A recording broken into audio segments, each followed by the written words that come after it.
শীতের দিনে অনেকে প্রতিদিন গোসল করতে চান না, কেউ আবার গোসল না করে সপ্তাহ পার করে দেন, যা মোটেও উচিত নয়। গরম কিংবা শীত সব ঋতুতেই নিয়মিত গোসল করতে হবে, তবে শীতকালে গোসল করার ক্ষেত্রে থাকতে হবে সতর্ক।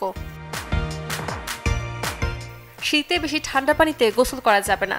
শীতের সময়টাতে আবহাওয়া ও পানি এমনিতেই ঠান্ডা থাকে, তাই ঠান্ডা পানি দিয়ে গোসল করলে জ্বর ও ঠান্ডাজনিত অসুখ বিসুখ হওয়ার সম্ভাবনা থাকে অনেকটাই। শীতে ঠান্ডা পানির সাথে হালকা গরম পানি মিশিয়ে গোসল করাই ভালো, এতে শরীর থাকবে সুস্থ। খেয়াল রাখতে হবে পানি যেন অতিরিক্ত গরম না হয়, এতে হিতে হতে পারে বিপরীত। শীতের ভয়ে অনেক শিশুরাই গোসল করতে চায় না। শিশুদের নিয়মিত গোসল না করালে ভয় থাকে নানা অসুখ বিসুখে আক্রান্ত হবার। নিয়মিত গোসল না করার ফলে শরীরে সহজেই জমে যায় রোগ জীবাণু, তাই শিশুকে রাখতে হবে পরিষ্কার পরিচ্ছন্ন।